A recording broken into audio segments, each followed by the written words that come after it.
प्यारे भाइयों नमस्कार। आप लोगों का स्वागत है मेरे YouTube channel study with Sushil Kumar में। तो दोस्तों आज हम बात करेंगे बंदी रक्षक के होने वाले पेपर की जो आज हुआ है।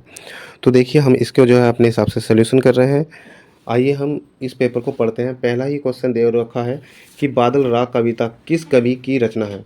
तो देखिए ये कविता जो लिखी है वो सूर्यकांत त्रिपाठी निराला ने लिखी है। तो आपका option number b Suryakant Tripathi Nirala. दूसरा क्वेश्चन नंबर है इसमें मध्य पुरुष सर्वनाम है। तो देखिए मध्य पुरुष सर्वनाम है तू। तो तू तुम्हें इस तरह के जो शब्द होते हैं वो मध्य पुरुष सर्वनाम होते हैं। तो तू जो है इसमें मध्य पुरुष सर्वनाम है, यानी आंसर ए। क्वेश्चन नंबर तीसरा, इनमें उत्तराखंड के रचनाकार हैं। तो देखिए रचनाकार जो है वो जीत सिंह नेगी हैं जो उत्तराखंड के हैं। ठीक है। अगला क्वेश्चन है चौथा, आचार्य हजारी प्रसाद द्विवेदी को उनकी किस पुस्तक पर साहित्य अकादमी पुरस्कार मिला था। तो देखिए हजारी प्रसाद द्विवेदी को जो है 1973 में आलोक पर्व पर उन्हें साहित्य अकादमी पुरस्कार मिला था, यानी इसका ऑप्शन नंबर सी है। बिंद्रा नामक गढ़वाली नाटक के लेखक पुरुषोत्तम डोभाल हैं। पुरुषोत्तम डोभाल ने बिंद्रा नामक पुस्तक लिखी है। क्वेश्चन नंबर छठा दिया हुआ, उपमेय में उपमान का निषेध रहित आरोप होने पर कौन सा अलंकार होता है। तो देखिए इसमें जो अलंकार होगा वो रूपक अलंकार होगा। रिक्त शब्द के लिए उपयुक्त वाक्यांश है। तो देखिए रिक्त शब्द के लिए जो वाक्यांश है वो है पुरानी पीढ़ी द्वारा नई पीढ़ी को मिलाने वाली संपत्ति, यानी कि रिक्त का मतलब संपत्ति से होता है कि पुरानी पीढ़ी द्वारा नई पीढ़ी को मिलाने वाली संपत्ति रिक्त कहलाती है। इसके लिए जो वाक्यांश यूज होगा वो है सी। क्वेश्चन नंबर 8, अग शब्द का विलोम शब्द। अग शब्द का विलोम शब्द है बिग, यानी ऑप्शन नंबर डी। HTML, देखिए HTML जो है ये भाषा का एक प्रोग्राम है जो C++ और C++ में जो हम यूज करते हैं वो HTML में यूज करते हैं। तो देखिए ये जो HTML है एक वेब भाषा है, यानी कि 9 का क्वेश्चन नंबर डी होगा। और क्वेश्चन नंबर 10 में दिया हुआ है कि इसमें भाववाचक शब्द। तो भाववाचक शब्द जो है देखो भूख जो है, जैसे भूख है, प्यास है, दया है, इस तरह के शब्द जो है भाववाचक शब्द होते हैं। तो इसमें दिया हुआ जो भूख शब्द 10वें का ए, ये हमारा भाववाचक शब्द है। अब देखिए इनमें प्रारूपण की विशेषता नहीं है, जो नहीं है।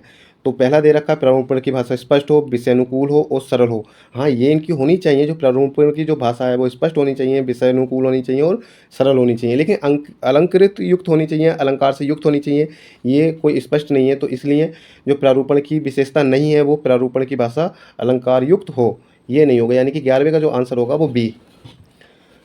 12वें में दिया है इसमें शुद्ध वर्तनी वाला शब्द है अनुग्रहित। तो देखिए इसमें सब एक जैसे ही लग रहे हैं, लेकिन अगर इसमें आपको सस्पेंस होगा तो ए और बी में होगा। तो इसका आंसर नंबर है ए, अनुग्रहित। ठीक है।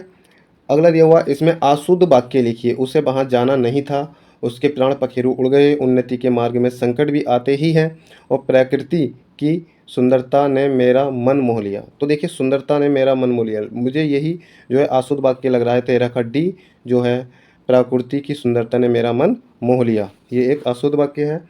जो 14वां क्वेश्चन है इसमें दिया हो तत्सम शब्द। देखिए तत्सम शब्द बोलते हैं जो संस्कृत के हम जो के त्यों अपनी भाषा में प्रयोग करने लग जाते हैं। तो इच्छु, प्रस्तर और अग्र तीनों ही संस्कृत के शब्द हैं, इन्हें बोलने से ही पता लग रहा है। लेकिन जोगी जो है ये तत्सम शब्द नहीं है। 15वां है, इनमें बहुब्रीहि समाज का उदाहरण नहीं है। इसमें कौन सा बहुब्रीहि समाज का उदाहरण नहीं है। तो चक्रपाणि, चक्र है जिसकी उंगली में, अर्थात श्री कृष्ण या विष्णु जी की ओर को संकेत करते हैं। तो ये तो बहुब्रीहि हुआ जो देवी देवताओं की ओर को संकेत करता है। लेकिन नील गगन जो है, नीला है गगन, तो ये जो है इसका बहुब्रीहि समाज का उदाहरण नहीं है।